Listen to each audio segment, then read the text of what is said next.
ವಸುದೇವಸುತಂ ದೇವಂ ಕಂಸಚಾಣೂರಮರ್ಧನಂ ದೇವಕೀ ಪರಮಾನಂದಂ ಕೃಷ್ಣಂ ವಂದೇ ಜಗದ್ಗುರುಂ. ಶ್ರೀಕೃಷ್ಣಂ ವಂದೇ ಜಗದ್ಗುರುಂ. ಅವನು ನಿಜಕ್ಕೂ ಸಹ ಜಗತ್ಪಿತನೇ, ಅದರಲ್ಲೇನು ಸಂಶಯನೇ ಇಲ್ಲ. ಅಟ್ ದ ಸೇಮ್ ಟೈಮ್ ಈ 18ನೇ ಅಧ್ಯಾಯ ಏನಿದೆ, ಇದು ನಿಜಕ್ಕೂ ಸಹ ತುಂಬಾ ಇಂಪಾರ್ಟೆಂಟ್ ಅಂತ ಆದಂತಹ ಅಧ್ಯಾಯ ಅಂತ ಅಂದ್ರೂ ಸಹ ತಪ್ಪಾಗೋದಿಲ್ಲ. ಯಾಕೆ ಅಂತಂದ್ರೆ ಎಲ್ಲವನ್ನ ಕ್ರೋಢೀಕರಿಸಿ ಭಗವಂತ ನಾವು ಹೇಗೆ ಅವನನ್ನ ಸೇರಬಹುದು ಅನ್ನುವಂತಹ ಮಾರ್ಗವನ್ನ ಸೂಚಿಸ್ತಾ ಹೋಗ್ತಾನೆ. ಹಾಗೆ 17ನೇ ಅಧ್ಯಾಯದಲ್ಲೂ ವಿಂಗಡಣೆ ಮಾಡ್ಕೊಂಡ್ಬಂದ, 18ನೇ ಅಧ್ಯಾಯದಲ್ಲೂ ಸಹ ಹಲವಾರು ವಿಂಗಡಣೆಗಳನ್ನ ನಮಗೆ ವಿವರಣೆ ಮಾಡ್ತಾ ಮಾಡ್ತಾ ಈಗ ಹೇಳ್ತಾ ಹೋಗ್ತಾನೆ. 4 ವರ್ಣದವರು ಏನಿದ್ದಾರೆ, ಅವರು ಸ್ವಾಭಾವಿಕವಾದಂತಹ ಧರ್ಮ ಅಂದ್ರೆ ಸ್ವಭಾವತಃ ಬಂದಂತಹ ಧರ್ಮವನ್ನ ಮಾಡಿದಾಗ ಸಂಸಿದ್ಧಿಯನ್ನ ಪಡೀತಾರೆ. ಅಂದ್ರೆ ನಾವೇನು ಹೆಚ್ಚು ನಾವು ಕಷ್ಟಪಡೋದು ಬೇಡ. ಹೋಮ ಹವನ ದಾನ ತಪ ಜಪ ಇದೆಲ್ಲ ಮಾಡ್ಬೇಕಾ? ಇಲ್ಲ, ನಿನ್ನ ಸ್ವಾಭಾವಿಕ ಕರ್ಮವನ್ನ ನೀನ್ ಮಾಡಿದ್ರೆ ಸಾಕು, ನೀನು ಸಂಸಿದ್ಧಿಯನ್ನ ಪಡಿತೀಯ. ನಮ್ಮ ಕರ್ಮ ಮಾಡ್ತಾ ಹೇಗೆ ಭಗವಂತನನ್ನ ಸೇರೋದು? ಈಗ ನೀವೇನೋ ನಮ್ಮ ಕರ್ಮ ಅಂತ ಇದ್ದೀರಾ. ಈ ನಮ್ ಕರ್ಮ ಮಾಡ್ತಾ ಹೇಗಪ್ಪ ಸೇರೋದು? ಸ್ವಾಭಾವಿಕವಾದ ಕರ್ಮವನ್ನ ಬಿಡೋದಿಕ್ಕೆ ಆಗೋದೇ ಇಲ್ಲ ಅಂತ ಭಗವಂತನೇ ಹೇಳ್ತಾ ಇದ್ದಾನೆ. ಉದಾಹರಣೆ, ಒಬ್ಬ ಒಬ್ಬ ಜೀವ ಅಂದ್ರೆ ಜೀವವಾಗಿ ಅವನು ಬ್ರಾಹ್ಮಣನಾಗಿ ಶೂದ್ರನಾಗಿ ಹುಟ್ಟಿದ್ದ. ಆದ್ರೆ ಅವನು ಬ್ರಾಹ್ಮಣರ ಮನೆಯಲ್ಲಿ ಹುಟ್ಟಿದ್ದ ಅಂತ ಅನ್ಕೊಳ್ಳೋಣ. ಆದ್ರೂ ಸಹ ಅವನಿಗೆ ಪೂಜೆ ಪುನಸ್ಕಾರ ಮಾಡೋದಕ್ಕಿಂತ ಹೆಚ್ಚಾಗಿ ಅವನಿಗೆ ಸೇವೆ ಮಾಡೋದ್ರಲ್ಲೇ ಅತಿ ಹೆಚ್ಚು ಖುಷಿ ಸಿಗ್ತಾ ಹೋಗುತ್ತೆ. ಉದಾಹರಣೆ, ಈಗ ಅವನು ವೈಶ್ಯನಾಗಿದ್ದ ಜೀವವಾಗಿ, ಆದ್ರೆ ಬ್ರಾಹ್ಮಣ ಜಾತಿಯಲ್ಲಿ ಹುಟ್ಟಿದ ಅಂತ ಅನ್ಕೊಳ್ಳೋಣ. ಅಂದ್ರೆ ವರ್ಣದಲ್ಲಿ ಹುಟ್ಟಿದ ಅಂತ ಅನ್ಕೊಂಡ್ರು ಸಹ ಅವನೇನ್ ಮಾಡ್ತಾನೆ? ಜಪ ತಪ ಅಥವಾ ಸ್ತೋತ್ರಗಳ ಪಠನೆಗಿಂತ ಹೆಚ್ಚಾಗಿ ಅವನು ಗೋ ಪೂಜೆ ಮಾಡ್ತಾ ಶುರು ಮಾಡ್ತಾನೆ. ಅಂದ್ರೆ ಗೋ ಸೇವೆಯನ್ನ ಮಾಡ್ತಾನೆ. ಇನ್ನೂ ಹೇಳ್ಬೇಕು ಅಂತಂದ್ರೆ, ಈಗ ಒಬ್ಬ ಒಳಗಿನಿಂದ ಬ್ರಾಹ್ಮಣನಾದವನು ಹೊರಗಿನಿಂದ ಶೂದ್ರ ವರ್ಣಕ್ಕೆ ಹುಟ್ಟಿದ ಅಂತ ಅಂದ್ರೆ ಸಹ ಅವನೇನ್ ಮಾಡ್ತಾನೆ? ಆ ಎಲ್ಲ ಕೆಲಸವನ್ನ ಭಗವಂತನಿಗೆ ಅರ್ಪಿಸ್ತಾ ಶುರು ಮಾಡ್ಬಿಡ್ತಾನೆ. ಅಥವಾ ಒಬ್ಬ ಕ್ಷತ್ರಿಯ ಒಬ್ಬ ಬ್ರಾಹ್ಮಣನಲ್ಲಿ ಹುಟ್ಟದ ಅಂತ ಹೇಳಿದಾಗ ಆಗ ಅವನು ವೇದಾಧ್ಯಯನವನ್ನ ಮಾಡಿ ವಾದವನ್ನ ಮಾಡ್ತಾ ಅವನು ಗೆಲ್ಲುವ ಶಕ್ತಿಯನ್ನ ಅವನು ಹೊಂದಿರ್ತಾನೆ. ಅದಕ್ಕೆ ಇಲ್ಲಿ ಹೇಳ್ತಾ ಇರೋದು ಪರಿಚಯ ಅಂದ್ರೆ ಸೇವೆ ಮಾಡೋದು. ಅಂದ್ರೆ ಈಗ ಬ್ರಾಹ್ಮಣ ವೈಶ್ಯ ಶೂದ್ರ ಕ್ಷತ್ರಿಯ ಈ ಯಾವ ವರ್ಣದವರೇ ಆದ್ರೂ ಸಹ ಆ ವರ್ಣದ ವಿವರಣೆಯನ್ನ ನಾವು ತೆಗೆದುಕೊಂಡಾಗ ಯಾವುದ್ರಲ್ಲೂ ಸಹ ಅತಿ ಹೆಚ್ಚು ಡಿಫ್ರೆನ್ಸ್ ಏನೂ ಇಲ್ಲ. ಇರೋದು ಒಂದೇ, ಎಲ್ಲವನ್ನ ಭಗವಂತನ ಸೇವೆಗಾಗಿ ಮಾಡು, ನೀನ್ ಎಲ್ಲೂ ಮೋಸ ಮಾಡಬೇಡ ಅಲ್ವಾ. ಹಾಗಾಗಿ ಇಲ್ಲಿ ಸೇವೆ ಮಾಡೋದನ್ನ ನಾವು ನಿಜವಾದ ಸೇವೆ, ನಿಜವಾದ ಪೂಜೆ, ನಿಜವಾದ ಧರ್ಮ ಅಂತ ತೆಗೆದುಕೊಳ್ತೀವಿ. ಇದಕ್ಕೆ ಬೆಸ್ಟ್ ಎಕ್ಸಾಂಪಲ್ ಅಂದ್ರೆ ಕೃಷ್ಣನ ಎಕ್ಸಾಂಪಲ್ಲೇ ತಗೋಬೇಕು. ಏಕೆ ಅಂತಂದ್ರೆ ಅಶ್ವಮೇಧ ಯಾಗ ಶುರು ಆಗೋಗಿರುತ್ತೆ. ಅಶ್ವಮೇಧ ಯಾಗ ಮಾಡಿದಾಗ ಯುಧಿಷ್ಠಿರ ಶುರು ಮಾಡಿದಾಗ ಯಾರಿಗೆ ಕಾಲ್ ತೊಳಿಬೇಕು ಮೊದ್ಲಿಗೆ ಅಂತ ಎಲ್ರೂ ಯೋಚನೆ ಮಾಡ್ತಿರ್ತಾರೆ. ಆದ್ರೆ ಎಲ್ರೂ ಒಮ್ಮತದಿಂದ ಏಕೆ ಅಂದ್ರೆ ಮೊದಲಿಗೆ ಪಾದ ಪೂಜೆ ಮಾಡ್ಬೇಕು ಅಂದಾಗ ಗೊಂದಲಗಳು ಉಂಟಾಗುತ್ತೆ ಅಲ್ವಾ. ಆದ್ರೆ ಕೃಷ್ಣನ ಹೆಸರು ಬಂದಾಗ ಎಲ್ರು ಹೌದು ಹೌದು ಅವನಿಗೆ ಫಸ್ಟ್ ಪಾದ ಪೂಜೆ ಮಾಡ್ಬೇಕು ಅಂತ ಹೇಳ್ತಾರೆ. ನಮ್ಮಲ್ಲಿ ಏನಾಗುತ್ತೆ, ಹಂಗೇನಾದ್ರು ತುಂಬಾ ಇಂಪಾರ್ಟೆನ್ಸ್ ಕೊಡ್ತಾರೆ ಅಂದ್ರೆ ಅವ್ರು ಎಷ್ಟು ಜಂಬದಿಂದ ಕೂತಿರ್ತಾರೆ ಅಲ್ವಾ. ಆದ್ರೆ ಕೃಷ್ಣ ಏನ್ ಮಾಡ್ತಿದ್ದ ಅಂತ ನೋಡೋದಾದ್ರೆ, ಈ ಯಾಗಕ್ಕೆ ಬೇರೆ ಊರಿಂದ ಎಲ್ಲ ಬರ್ತಾ ಇದ್ರಲ್ವಾ, ಸಾಮಾನ್ಯ ಜನಗಳು ಸಹ ಆ ಹೋಮಕ್ಕೆ ಯಜ್ಞಕ್ಕೆ ಬರ್ತಿದ್ರಲ್ವಾ. ಸಾಮಾನ್ಯ ಜನರಿಗೆ ಕಾಲು ತೊಳೆದುಕೊಳ್ಳೋದಿಕ್ಕೆ ನೀರ್ ಕೊಡ್ತಾ ಇದ್ನಂತೆ. ನಾವು ಯಾವುದೋ ಒಂದು ದೊಡ್ಡ ಸೇವೆ ಅಂತ ಅನ್ಕೊಂತಾ ಇದೀವಿ. ಸೇವೆಯಲ್ಲಿ ಯಾವುದೂ ದೊಡ್ಡದಿಲ್ಲ, ಯಾವುದೂ ಚಿಕ್ಕದಿಲ್ಲ, ಎಲ್ಲವುದೂ ಸಹ ಸಮಾನವಾಗಿರುತ್ತೆ ಅಂತ ತೋರಿಸಿಕೊಟ್ಟವನು ಕೃಷ್ಣ. ಹಾಗಾಗಿ ಇಲ್ಲಿ ನೋಡಿ ಮತ್ತೆ ಹೇಳ್ತಾ ಇದ್ದಾನೆ ಸೈ ಅಂತ. ಸೈ ಅಂದ್ರೆ ತಮ್ಮ ತಮ್ಮ ಕರ್ಮದಿಂದ ನಾವು ಯಾವ ವರ್ಣಕ್ಕೆ ಯಾವ ಆಶ್ರಮಕ್ಕೆ ಸೇರ್ತೀವೋ ಅದಕ್ಕೆ ತಕ್ಕಂತಹ ಕರ್ಮವನ್ನ ಮಾಡಿದ್ರೆ ನಮ್ಮ ಕರ್ಮ ಈಗ ಮಗಳಾಗಿ ಒಂದು ಕರ್ಮ ಇರುತ್ತೆ, ತಾಯಿಯಾಗಿ ಒಂದು ಕರ್ಮ ಇರುತ್ತೆ, ಹೆಂಡತಿಯಾಗಿ ಒಂದು ಕರ್ಮ ಇರುತ್ತೆ. ಯಾವುದು ಸರಿಯೋ ಆ ಕೆಲಸವನ್ನ ಮಾಡಬೇಕು. ಇದಕ್ಕೆ ಬೆಸ್ಟ್ ಎಕ್ಸಾಂಪಲ್ ರಾಮ. ಅವನು ರಾಜನಾಗಿ ಯಾವ ತೀರ್ಮಾನ ತಗೋಬೇಕು ಖಂಡಿತ ತಗೊಂಡ. ಅದ್ರಲ್ಲಿ ಅಯ್ಯೋ ನನ್ನ ಹೆಂಡತಿ ಅಂತ ಅವನೇನಾದ್ರೂ ಡಿಫೈನ್ ಮಾಡ್ತಾ ಹೋದ್ನ ಅಂದ್ರೆ ಖಂಡಿತ ಡಿಫೈನ್ ಮಾಡ್ಲಿಲ್ಲ. ನೋಡಿ, ಅದಕ್ಕೆ ಹೇಳೋದು ರಾಮ ನಡೆದಂತೆ ನಡೆ, ಕೃಷ್ಣ ನುಡಿದಂತೆ ನಡೆ. ರಾಮ ಆಗ್ಲೇ ಆಲ್ರೆಡಿ ಅದನ್ನ ವಿತ್ ಪ್ರೂಫ್ ತೋರಿಸ್ಬಿಟ್ಟಿದ್ದಾನೆ. ಇಲ್ಲಿ ಕೃಷ್ಣ ಹೇಳ್ತಾ ಇದ್ದಾನೆ, ಸೈ ಸೈ ತನ್ನ ತನ್ನ ಕರ್ಮದಿಂದ ಭಗವಂತನನ್ನ ಸೇರು, ಅದು ನಿಜವಾದ ಕರ್ಮ. ಆದ್ರೆ ಇಲ್ಲಿ ನಾವು ಯಾವ ವರ್ಣಕ್ಕೆ ಸೇರ್ಲಿ, ಯಾವ ಕರ್ಮವನ್ನೇ ಮಾಡ್ಲಿ, ಅಲ್ಲಿ ಭಕ್ತಿ ಇಲ್ಲ ಅಂತ ಅಂದ್ರೆ ಅದು ವ್ಯರ್ಥ. ಅಂದ್ರೆ ಭಕ್ತಿ ಇಲ್ಲ ಅಂದ್ರೆ ಅವರು ಯಾವ ಈ 4 ವರ್ಣಕ್ಕೂ ಸೇರ್ದವರಾಗಕ್ ಸಾಧ್ಯನೇ ಇಲ್ವಂತೆ. ಇದೇನಪ್ಪ ಇದು 4 ವರ್ಣದವ್ರಿಗೂ ಸೇರ್ದವ್ರೇ ಆಗೋದಿಲ್ಲ ಅಂತ ಯಾಕೆ ಹೇಳ್ತಾ ಇದ್ದಾರೆ ಅಂತ ಅಂದ್ರೆ, ಮೊದಲಿಗೆ ಕೃಷ್ಣ ಹೇಳಿದ್ದ 4 ವರ್ಣದವರೂ ಸಹ ಮುಕ್ತಿಗೆ ಯೋಗ್ಯರು. ಅಂದ್ರೆ ನೀನು ಯಾವ ವರ್ಣದಲ್ಲಿದ್ಯಾ, ಯಾವ ಆಶ್ರಮದಲ್ಲಿದ್ಯಾ, ಅದಕ್ಕೆ ತಕ್ಕಂತಹ ಸೇವೆಯನ್ನ, ನಿನ್ನ ಕರ್ಮವನ್ನ ಮಾಡಿದ್ರೆ ಸಾಕು ಮುಕ್ತಿಯನ್ನ ಹೊಂದುತ್ತೀಯ. ಆದ್ರೆ ಇಲ್ಲೇನಿರ್ಬೇಕು? ಭಕ್ತಿ ಇರಬೇಕು. ಭಕ್ತಿ ಇಲ್ಲ ಅಂದ್ರೆ ಅದು ವ್ಯರ್ಥ. ನೀನು ಯಾವ ವರ್ಣದಲ್ಲಿ ಹುಟ್ಟಿದ್ಯಾ ಅನ್ನೋದಕ್ಕಿಂತ ಭಕ್ತಿ ಇದೆಯಾ? ಭಕ್ತಿ ಇಲ್ವಾ? ಹಾಗಿದ್ರೆ ನೀನ್ ಈ 4 ವರ್ಣಕ್ಕೆ ಸೇರೋದೇ ಇಲ್ಲ. 4 ವರ್ಣಕ್ಕೆ ಸೇರಲ್ಲ ಅಂದ್ರೆ ಈ ಅರ್ಥ ಏನೋ? ಮತ್ತೆ ಮತ್ತೆ ನೀನು ಭೂಮಿಯಲ್ಲಿ ಹುಟ್ಟಿ ಅವತರಿಸ್ತೀಯಾ ಅಂದ್ರೆ, ಇಲ್ಲಿ ಮತ್ತೆ ಮತ್ತೆ ಹುಟ್ತೀಯಾ ಅಂದ್ರೆ ಏನರ್ಥ? ನಿನ್ನ ಪಾಪ ಕಳೆದೇ ಇಲ್ಲ, ನಿನಗ್ ಬುದ್ಧಿ ಬಂದಿಲ್ಲ, ಫೇಲ್ ಮಾಡ್ತಾ ಇದಾರೆ ಟೀಚರ್ ಅಂದ್ರೆ ಅರ್ಥ ಏನೋ? ನೀನ್ ಇನ್ನೂ ಸರಿಯಾಗಿ ಕಲ್ತ್ಕೊಂಡಿಲ್ಲ, ಸರಿಯಾಗಿ ಕಲ್ತ್ಕೊ, ನೀನ್ ಯಾಕೆ ಇನ್ನೂ ಸರಿಯಾಗಿ ಕಲ್ತ್ಕೊಳ್ತಿಲ್ಲ ಅಂತ ಕಿವಿ ಹಿಂಡಿ ಬುದ್ಧಿ ಹೇಳಿದ ಹಾಗೆ.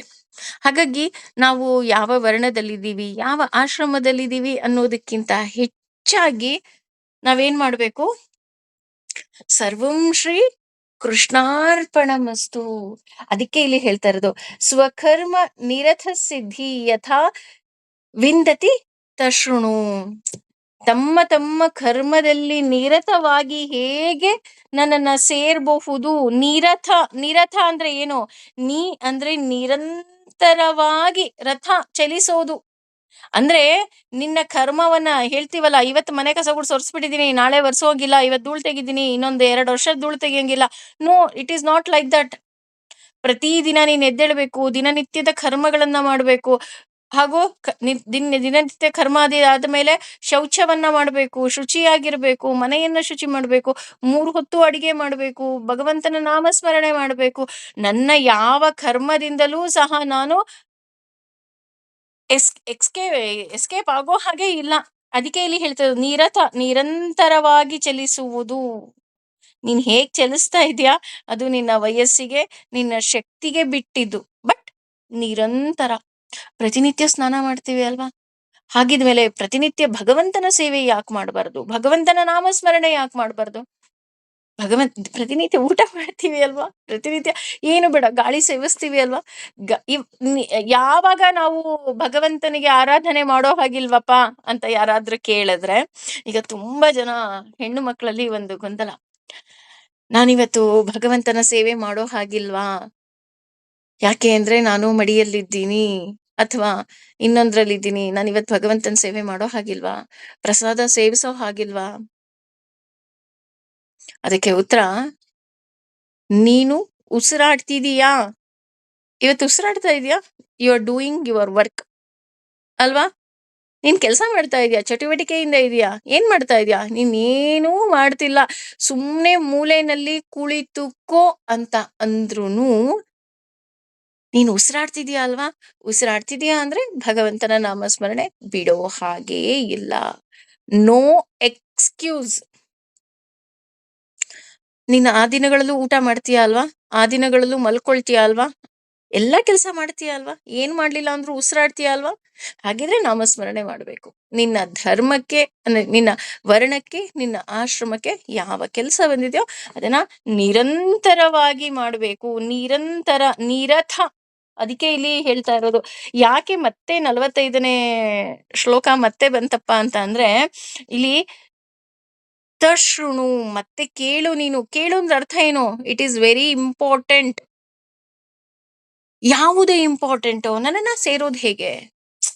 ಭಗವಂತನನ್ನ ಸೇರೋದು ಅಂದ್ರೆ ಎಲ್ಲರಿಗೂ ಸಹ ತುಂಬಾ ಬೇಕಾಗಿರುವಂತಹ ವಿಷಯ. ಅವನಿಲ್ಲ ಅಂದ್ರೆ ನಾವ್ ಯಾರು ಇಲ್ವೇ ಇಲ್ಲ.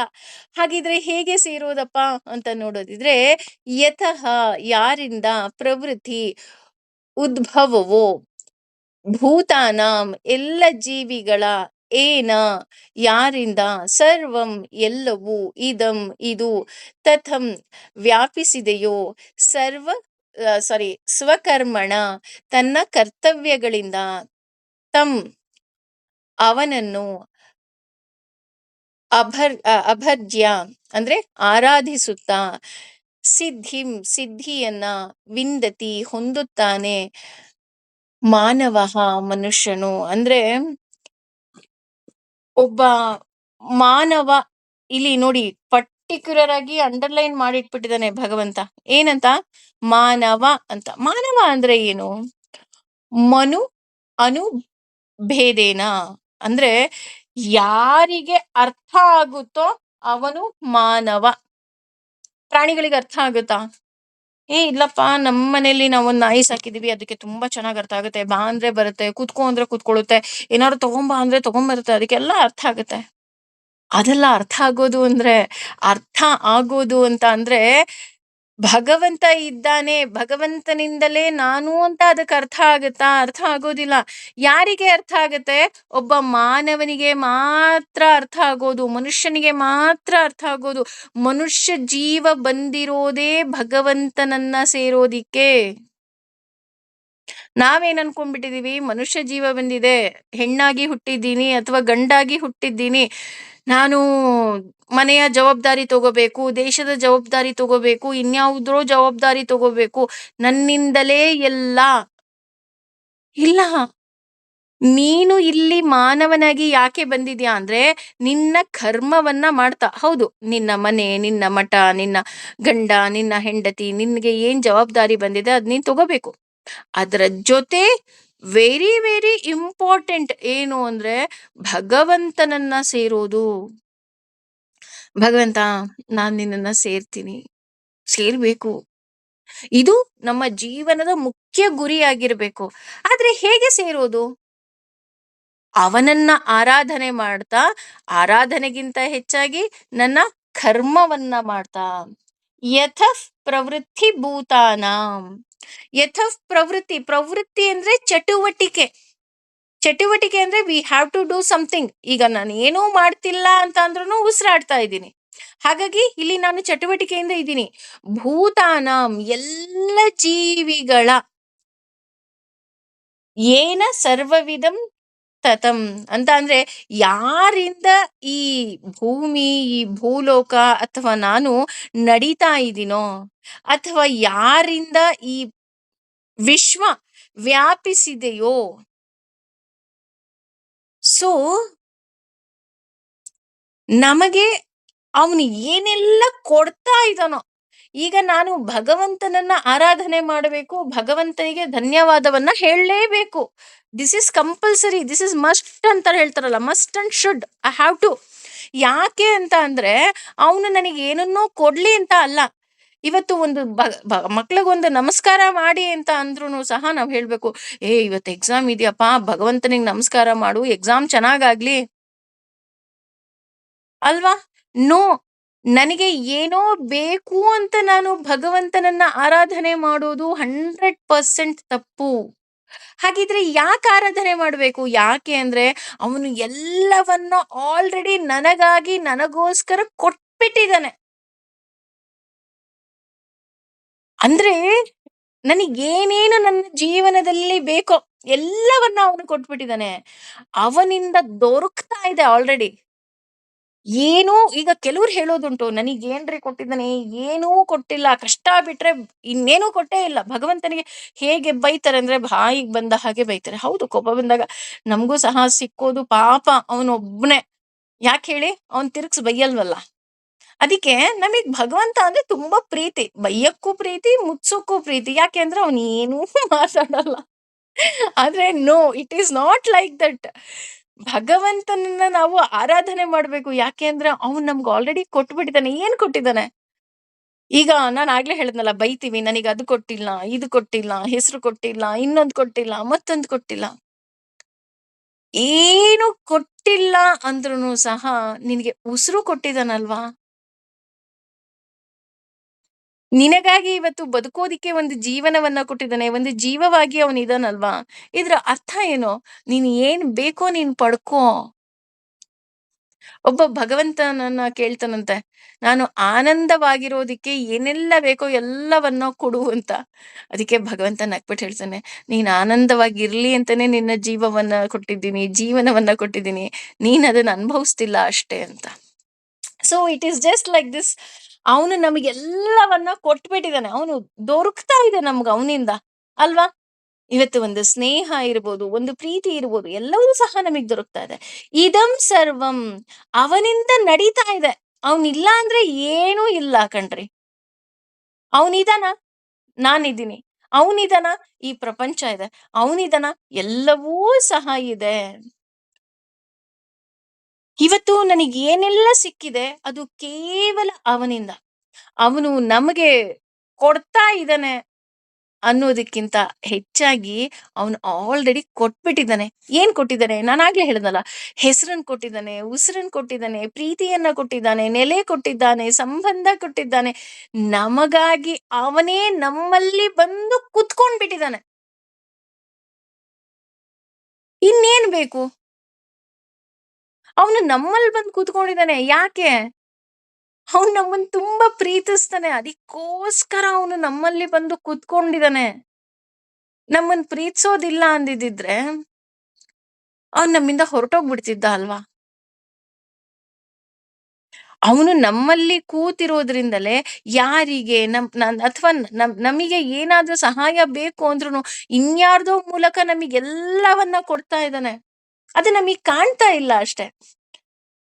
ಅದಕ್ಕೆ ಇಲ್ಲಿ ಹೇಳ್ತಾ ಹೋಗ್ತಾರೆ, ಹೇಗೆ ಪೂಜೆ ಮಾಡಬೇಕು, ಅವನನ್ನ ಹೇಗ್ ಪೂಜೆ ಮಾಡ್ಬೇಕು. ಇಷ್ಟೊಂದೆಲ್ಲ ಕೊಟ್ಬಿಟ್ಟಿದಾನಲ್ಲ, ಸರಿ ಮೇಡಮ್ ನೀವ್ ಹೇಳಿದ್ದನ್ನೆಲ್ಲ ನಾವು ಒಪ್ಕೊಂತೀವಪ್ಪ. ಹಾಗಿದ್ರೆ ಹೇಗ್ ಪೂಜೆ ಮಾಡ್ಬೇಕು ಅವನನ್ನ?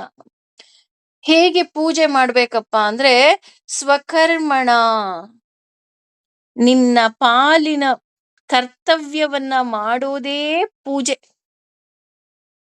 ಹೌದಾ? ನನಗಿನ್ನೂ ಅರ್ಥ ಆಗ್ಲಿಲ್ಲಪ್ಪ. What is the meaning of puja? ಪೂಜೆ ಅಂದ್ರೆ ಏನ್ರಿ? ದೇವ್ರನ್ನ ತರೋದು, ಹಣ್ಣು ಕಾಯಿ ಒಡೆಯೋದು, ಹೂ ಕಿತ್ಕೊಂಡ್ಬರೋದು, ಗರ್ಕೆ ಬರೋದು, ನೈವೇದ್ಯ ಮಾಡೋದು, ಇದ ಪೂಜೆ ಅಂದ್ರೆ? ಪೂಜೆ ಅಂದ್ರೆ ಇದೇನೇನಾ? ಅಥವಾ ದೇವಸ್ಥಾನಕ್ಕೆ ಹೋಗಿ ನಾವ್ ಯಾವ್ದೋ ವಿಶೇಷ ಪೂಜೆ ಕೊಡ್ತೀವಲ್ಲ, ರಥೋತ್ಸವ, ತೆಪ್ಪೋತ್ಸವ, ಇದಾ ಪೂಜೆ? ಪೂಜೆ ಅಂದ್ರೆ ಏನು? ಪೂಜೆ ಅಂದ್ರೆ ಗೌರವಿಸುವುದು. ಪೂಜೆ ಅಂದ್ರೆ ಬೇರೆ ಏನೂ ಅಲ್ಲ, ಗೌರವಿಸೋದು, ಭಕ್ತಿಯಿಂದ ಇರೋದು. ಅಂದ್ರೆ ನನ್ನ ಪಾಲಿನ ಪೂಜೆ ಅಂತ ಅಂದ್ರೆ ಎಂದೂ ಸಹ ನಾನು ನನ್ನ ಕರ್ತವ್ಯವನ್ನ ಕೀಳರಿಮೆಯಿಂದ ನೋಡದೇ ಇರೋದು.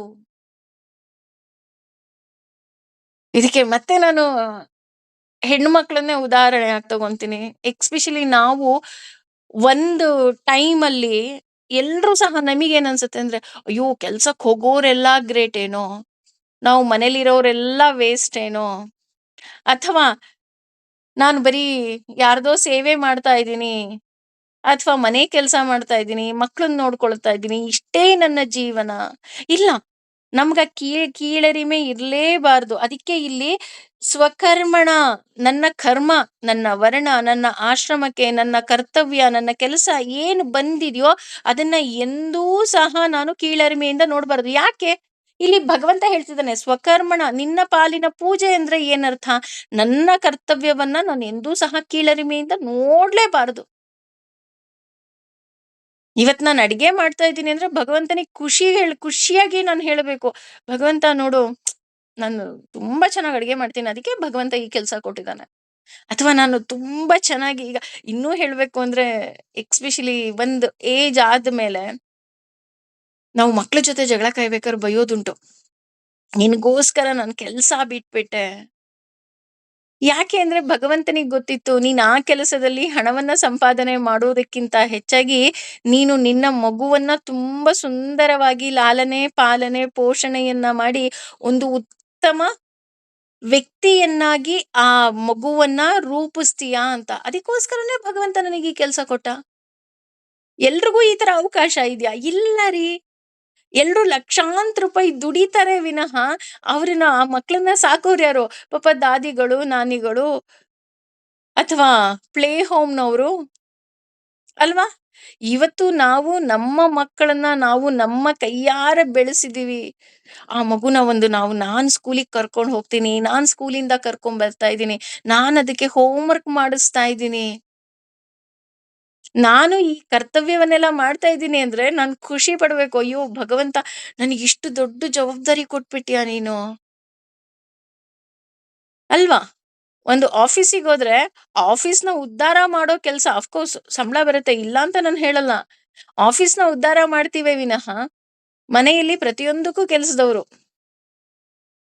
ಅಡಿಗೆ ಮಾಡೋದಿಕ್ಕೆ ಕೆಲ್ಸದವ್ರು, ಮನೆ ಕೆಲಸ ಮಾಡೋದಿಕ್ಕೆ ಕೆಲ್ಸದವ್ರು, ಅಥವಾ ಮಕ್ಕಳನ್ನ ನೋಡ್ಕೊಳ್ಳೋದಿಕ್ಕೆ ಕೆಲ್ಸದವ್ರು. ಭಗವಂತನಿಗೆ ಗೊತ್ತು. ನೀನು ಅವ್ರೆಲ್ರಿಗಿಂತ ನೀನು ಒಂದ್ ವ್ಯಕ್ತಿಯನ್ನೇ ರೂಪಿಸ್ತಾ ಇದೀಯ. ಹೇಳ್ತಾರಲ್ಲ, ಮಕ್ಕಳಿಗಾಗಿ ಆಸ್ತಿ ಮಾಡೋದು ಮುಖ್ಯವಲ್ಲ, ಮಕ್ಕಳನ್ನೇ ಆಸ್ತಿ ಮಾಡೋದು ಮುಖ್ಯ ಅಂತ. ಅಷ್ಟು ಒಳ್ಳೆ ಜವಾಬ್ದಾರಿ ಭಗವಂತ ನಮಿಗ್ ಕೊಟ್ಬಿಟ್ಟಿದ್ದಾನಪ್ಪ. ಇದಕ್ಕಿಂತ ಬೇಕಾ? ಸೊ ಈಗ ನಾವು ಆಸ್ ಎ ಹೌಸ್ ವೈಫ್ ಅಂತ ನಾವು ಕೀಳರಿಮೆ ಮಾಡ್ಕೋಬೇಕಾ? ಅಥವಾ ನಮಿಗ್ ನಾವೇ ಕಿರೀಟ ಹಿಡ್ಕೋಬೇಕಾ? ಯೋಚನೆ ಮಾಡಿ. ಅಂದ್ರೆ ಇಲ್ಲಿ ಸ್ವಕರ್ಮಣ ನಾನ್ ಹೇಳಿದ್ನಲ್ಲ, ಪೂಜೆ ಅಂತ ಅಂದ್ರೆ ನಮ್ಮ ಕರ್ಮಗಳನ್ನ ನಾವು ಅಂದ್ರೆ ಪೂಜೆ ಅಂದ್ರೆ ಗೌರವಿಸೋದು. ಸೊ ನನ್ನ ಕರ್ಮವನ್ನ, ನನ್ನ ಪಾಲಿಗೆ ಬಂದಿರುವಂತಹ ಕರ್ಮವನ್ನ ನಾನು ಗೌರವಿಸ್ಲೇಬೇಕು. ಅದು ತುಂಬಾ ಇಂಪಾರ್ಟೆಂಟ್. ಇಲ್ಲಿ ಯಾಕೆ ಅರ್ಜುನನಿಗೆ ಸ್ವಕರ್ಮಣ ಅಂತ ಹೇಳ್ತಿದ್ದಾನಪ್ಪ ಅಂತ ಅಂದ್ರೆ, ಅರ್ಜುನ ಹೇಳ್ತಾನೆ ಮೊದಲನೇ ಅಧ್ಯಾಯದಲ್ಲಿ, ನಾನು ಯುದ್ಧ ಮಾಡೋದಿಲ್ಲ, ತಪಸ್ ಮಾಡಕ್ ಹೋಗ್ತೀನಿ, ಭಿಕ್ಷೆ ಬಿಡ್ಬಿಟ್ಟು ನಾನು ಹೆಂಗೋ ಬದುಕೊಂತೀನಿ. ನಾನು ಯಾಕೆ ಯುದ್ಧ ಮಾಡ್ಬೇಕು? ನಾನು ಯುದ್ಧ ಮಾಡೋದಿಲ್ಲ ಕೃಷ್ಣ, ನಾನು ತಪಸ್ ಮಾಡಕ್ ಹೋಗ್ಲಾ? ನೀನ್ ಹೇಳಿದಿಲ್ಲ ಜ್ಞಾನವನ್ನ ಸಂಪಾದನೆ ಮಾಡೋದೇ ಹೆಚ್ಚು ಅಂತ. ಹಂಗಿದ್ರೆ ನಾನು ಜ್ಞಾನನ ಸಂಪಾದನೆ ಮಾಡ್ತೀನಿ, ಎಲ್ಲೋ ಕೂತ್ಕೊಂಡು ತಪಸ್ ಮಾಡ್ತೀನಿ ಬಿಡು ಅಂತ ಅವನು ಹೇಳ್ತಾನೆ. ಅದಕ್ಕೆ ಇಲ್ಲಿ ಹೇಳ್ತಾ ಇರೋದು ಸ್ವಕರ್ಮಣ.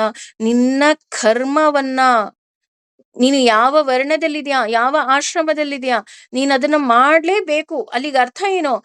ಯು ಹ್ಯಾವ್ ಟು ಡೂ, ಯುದ್ಧ ಮಾಡ್ಲೇಬೇಕು ನೀನು. ಅದು ಸರಿಯಾಗಿರುವಂತಹ ನಿನ್ನ ಕರ್ಮ. ಅಂದ್ರೆ ಈಗ ಯಾಕೆ ಇಲ್ಲಿ ಪೂಜೆ ಅಂತ ಅಂದ್ರೆ ಗೌರವಿಸೋದು ಅಂತ ಹೇಳ್ತಾರೆ ಅಂತ ಅಂದ್ರೆ, ನೀನ್ ಇಲ್ಲಿ ಯುದ್ಧ ಮಾಡಿದ್ರೆ ನಾನು ಅವ್ರನ್ನೆಲ್ಲಾ ಸಾಯಿಸ್ಬಿಟ್ಟೆ, ಪಾಪ ಸುತ್ಕೊಳುತ್ತಾ, ಕರ್ಮ ಸುತ್ಕೊಳುತ್ತಾ, ಇನ್ನೊಂದಾಗತ್ತಾ, ಮತ್ತೊಂದಾಗತ್ತಾ? ಖಂಡಿತ ಇಲ್ಲ. ನಿನಗೆ ಆ ರೀತಿ ಏನೂ ಆಗೋದಿಲ್ಲ. ನಿನ್ನ ಪಾಲಿನ ಪೂಜೆ, ನಿನ್ನ ಪೂಜೆ ಅಂದ್ರೆ ಗೌರವಿಸೋದು. ನಿನ್ನ ಪಾಲಿಗೆ ಏನ್ ಬಂದಿದೆ ಅದನ್ನ ನೀನು ಗೌರವಿಸು, ಪೂಜೆ ಮಾಡು, ಅದನ್ನ ನೀನು ಎಂಜಾಯ್ ಮಾಡು. ಸೊ ಇಲ್ಲಿ ಭಗವಂತ ಹೇಳ್ತಾ ಇರೋದು, ನಮ್ಮ ಪಾಲಿನ ಕರ್ಮವನ್ನ ನಾವು ಮಾಡಲೇಬೇಕು. ಅದರಿಂದ ನಾವು ವಿಮುಖರಾಗ್ತೀವಿ. ಈಗ ಅದ್ರಲ್ಲೂ ಇತ್ತೀಚಿನ ದಿನಗಳಲ್ಲಿ ನಾನ್ ನೋಡಿದ ಹಾಗೆ, ಮಕ್ಕಳು ಅಂತ ಅಂದ್ರೆ ಮಕ್ಳನ್ನ ಹೆರುವುದಷ್ಟೇ ಅವರ ಕರ್ತವ್ಯ. ತಾಯಿಯ ಕರ್ತವ್ಯ ಏನು ಅಂದ್ರೆ ಮಕ್ಳನ್ನ ಹೆರುವುದಷ್ಟೇ. ಲಾಲನೆ ಪಾಲನೆ ಅವ್ರ ಕರ್ತವ್ಯ ಅಲ್ವೇ ಅಲ್ಲ. ಕರ್ತವ್ಯ ಯಾರ್ದು? ಅಜ್ಜಿ ಅಂದ್ರು, ನಾನಿ ಅಂದ್ರು, ದಾದಿ ಅಂದ್ರು. ಇವ್ರ ಕರ್ತವ್ಯ ಏನು? ಅಯ್ಯೋ ನಾನು ಕೆಲ್ಸ ಮಾಡ್ಬೇಕು, ನಾನು ಕೆಲ್ಸಕ್ ಹೋಗ್ಬೇಕು. ಖಂಡಿತ ಇಲ್ಲ. ನೀನು ಅಮ್ಮನಾಗಿ ಆ ಮಗುಗೆ ಏನೆಲ್ಲ ಸೌಕರ್ಯಗಳು ಕೊಡಬೇಕು ಅದನ್ನ ನೀನ್ ಕೊಡ್ಬೇಕು. ಅದು ನಿನ್ನ ಕರ್ಮ. ಇನ್ನು ಮುಂದುವರೆದು ಹೇಳ್ತಾನೆ ಭಗವಂತ, ಶ್ರೇಯಾನ್ ಉತ್ತಮವು ಸ್ವಧರ್ಮ ಸ್ವವೃತ್ತಿಯು ವಿಗುಣ ಅಪರಿಪೂರ್ಣವಾಗಿ ಆಚರಿಸಿದ ಪರಧರ್ಮಾತ್ ಮತ್ತೊಬ್ಬರ ವೃತ್ತಿಗಿಂತಲೂ ಸು ಅನುಷ್ಠಿತಾನ್ ಪರಿಪೂರ್ಣವಾಗಿ ಆಚರಿಸಿದ ಸ್ವಭಾವ ನಿಯತಂ ಸ್ವಭಾವಕ್ಕೆ ಅನುಗುಣವಾಗಿ ವಿಹಿತವಾದ ಕರ್ಮವನ್ನ ಕುರ್ವನ್ ಆಚರಿಸುತ್ತಾ ನ ಆಪ್ನೋತಿ ಹೊಂದುವುದಿಲ್ಲ ಕಿಲ್ಪಶಂ ಪಾಪ ಪಾಪಮಯ ಪ್ರಕ್ರಿಯೆಯನ್ನ. ಅಂದ್ರೆ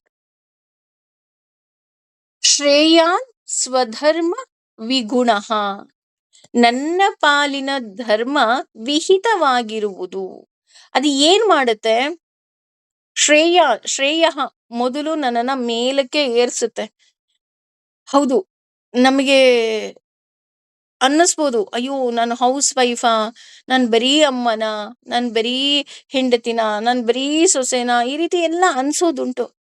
ಆದ್ರೆ ನಮಗೆ ಅರಿವಿಲ್ಲದೆ ನನ್ನ ಮಗು ಒಂದು ದೊಡ್ಡ ವೇದಿಕೆಯಲ್ಲಿ ನಿಂತು ಇವತ್ತು ನಾನು ಏನಿದ್ದೀನೋ ಅದು ನನ್ನ ಅಮ್ಮನಿಂದ ಅಂತ ಹೇಳಿದಾಗ ಅದಕ್ಕಿಂತ ದೊಡ್ಡ ಗೌರವ ಬೇಕಾ? ಅಲ್ವಾ? ಅಥವಾ ನನ್ನ ಗಂಡನೇ ಇರಬಹುದು. ಅವನು ಒಂದು ವೇದಿಕೆಯಲ್ಲಿ ಅಥವಾ ಒಂದು ಅಷ್ಟು ವೇದಿಕೆ ಬೇಡ. ಒಂದು 4 ಜನರ ಮಧ್ಯದಲ್ಲಿ ನಿಂತು, ಇವತ್ತು ನಾನು ಏನೇ ಇದ್ರೂ ಅದು ನನ್ನ ಹೆಂಡತಿಯಿಂದನೋ, ಅಥವಾ ಒಬ್ಬ ಹೆಂಡತಿ, ನಾನು ಇವತ್ತು ಏನೇ ಇದ್ರೂ ನನ್ನ ಗಂಡನಿಂದ. ನಾನು ಖುಷಿಯಾಗಿದ್ದೀನಿ. ಜೀವನದಲ್ಲಿ ಅತಿ ಹೆಚ್ಚು ಖುಷಿ ಕೊಡುವಂತಹ ವಿಷಯ ಯಾವುದು ಅಂದ್ರೆ ನಾವು ಖುಷಿಯಾಗಿರೋದು. ಹಣದಿಂದನೇ ಖಂಡಿತವಾಗ್ಲೂ ಸಂತೋಷ ಬರೋದಿಲ್ಲ. ಇವತ್ತು ನಾನು ಖುಷಿಯಾಗಿದ್ದೀನಿ. ನಾನಿವತ್ತು ಸಂತೋಷವಾಗಿದ್ದೀನಿ. ಬೇಕಾದಷ್ಟು ಲಕ್ಷಾಂತರ ರೂಪಾಯಿ ಹಣ ಕೊಳಿತಾ ಬಿದ್ದಿರುತ್ತೆ. ಅವ್ರು ಖುಷಿಯಾಗಿರ್ತಾರ? ಹೋಗಿ ಕೇಳಿ. ಖಂಡಿತ ಅವ್ರು ಯಾರೂ ಖುಷಿಯಾಗಿರೋದಿಲ್ಲ. ಇವತ್ತು ನಾವು ಖುಷಿಯಾಗಿದ್ದೀವಿ ಅಂದ್ರೆ ಅದಕ್ಕೆ ಕಾರಣ ನಮ್ಮ ಮನೆಯವರು, ನಮ್ಮ ಪರಿವಾರ ಅಲ್ವಾ? ಹಾಗಾಗಿ ಇಲ್ಲಿ ನನ್ನ ಪಾಲಿನ ಧರ್ಮ ಧರ್ಮ ವಿಹಿತವಾಗಿರುವುದು. ಶ್ರೇಯಸ್ಸು ಅಂದ್ರೆ ಶ್ರೇಯಃ ಅಂದ್ರೆ ಮೇಲಕ್ಕೆತ್ತುವುದು. ವಿಗುಣಃ ಅಂತ ಅಂದ್ರೆ ಅದರಲ್ಲಿ ದೋಷ ಇರಬಹುದು. ಅದನ್ನೇ ನಾನು ನಿಮಗೆ ಹೇಳ್ತಾ ಇರೋದು. ಈಗ ನಾನು ಮೊದಲನೇದಾಗಿ ನಾನು ನೋಡಿದಾಗ ನನಗೆ ಅದು ದೋಷ ಅನ್ನಿಸ್ಬೋದು. ಆದ್ರೆ ಅದು ಒಳ್ಳೇದು. ಬಟ್ ಅದೇ ಒಳ್ಳೇದು. ನಾನು ಹೇಳಿದ್ನಲ್ಲ, ನಿನಗೆ ನಿನ್ನ ಕೈಯಲ್ಲಿ ಮಗು ಇದೆ ಅಂತ ಅಂದ್ರೆ ಭಗವಂತ ನಿನಗೆ ಕೊಟ್ಟಿರೋದೇನಕ್ಕೆ ಅಂದ್ರೆ ನೀನ್ ಅದನ್ನು ತುಂಬಾ ಚೆನ್ನಾಗಿ ನೋಡ್ಕೊಳ್ತೀಯ ಅಂತ. ನೀನ್ ಅದನ್ನ ಇನ್ಯಾರ್ದೋ ಕೈ ಕೊಡ್ತೀಯಾ ಅಂತ ಅಂತೂ ಖಂಡಿತವಾಗ್ಲೂ ಅಲ್ಲ.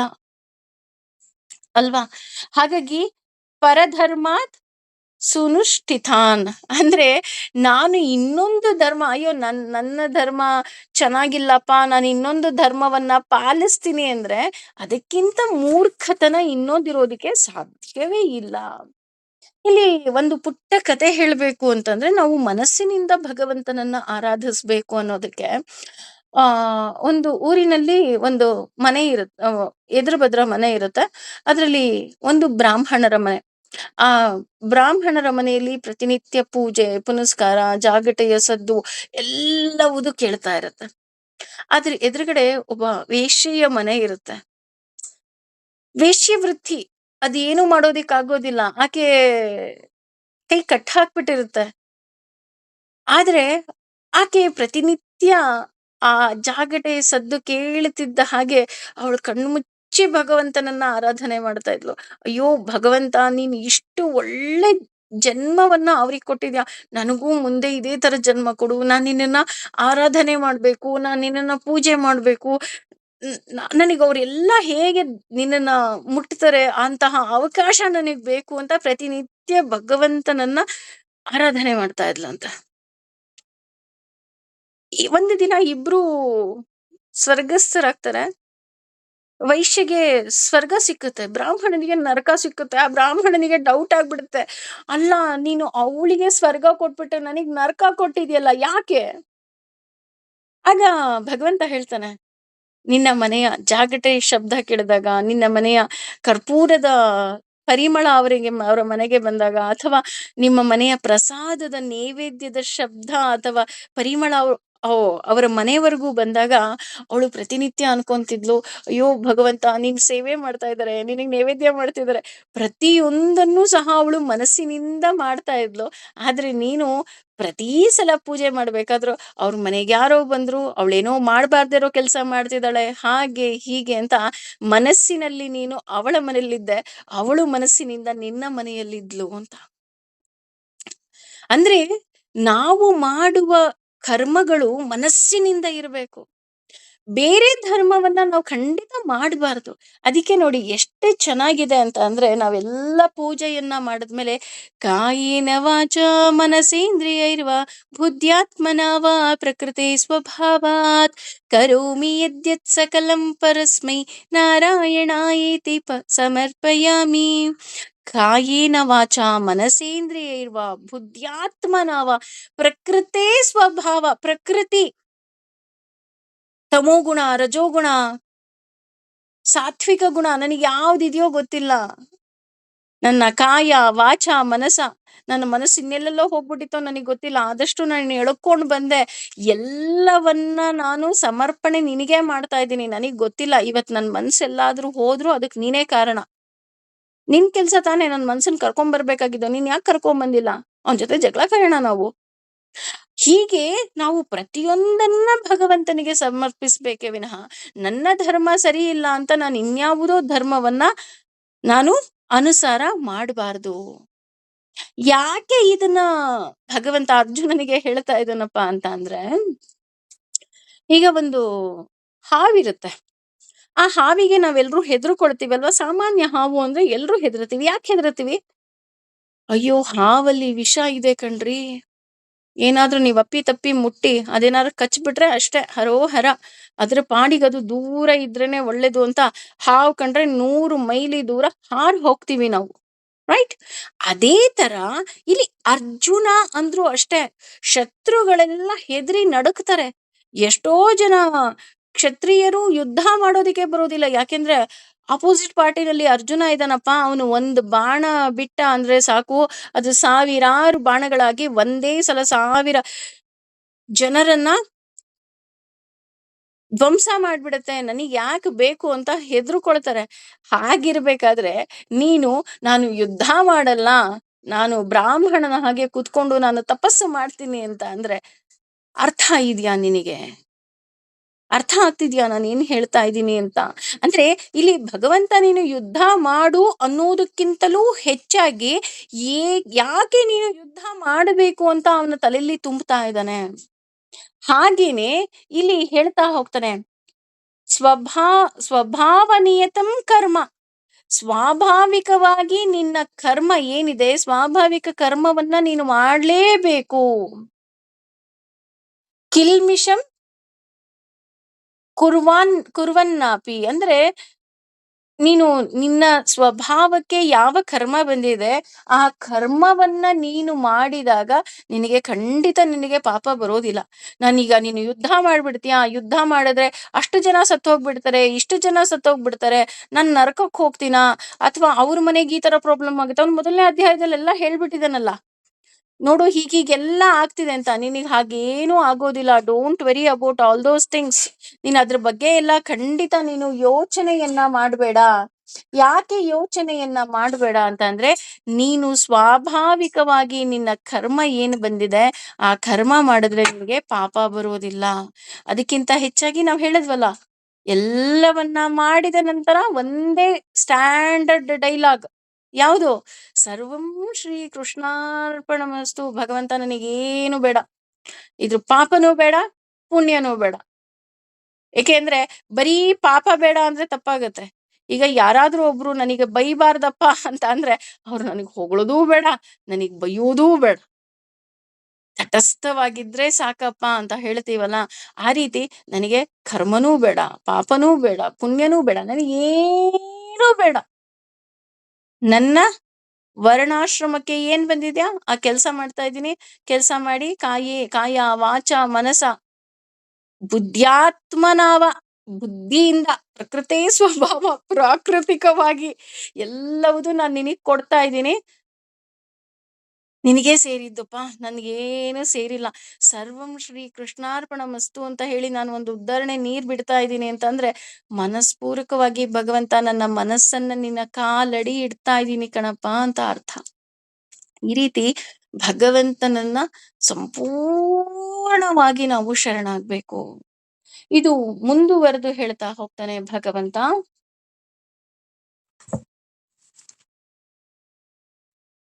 ಸಹಜಂ ಜೊತೆಯಲ್ಲಿ ಜನಿಸಿದ ಕರ್ಮವನ್ನ ಕೌಂತೆಯ ಕುಂತಿ ಪುತ್ರನೇ ಸದೋಷಂ ಅಂದ್ರೆ ದೋಷಯುಕ್ತವು ಅಪಿ ಆಗಿದ್ದರು ನೈತ್ಯಚೇತ್ ತ್ಯಜಿಸಲೇಬಾರದು. ಸರ್ವಾರಂಭ ಎಲ್ಲಾ ಪ್ರಯತ್ನಗಳಿಗೂ ಹೀ ಖಂಡಿತವಾಗಿಯೂ ದೋಷದಿಂದ ಧೂಮೇನ ಹೊಗೆಯಿಂದ ಅಗ್ನಿಯ ಇವ ಹಾಗೆ ಆವೃತ ಮುಚ್ಚುವುದು.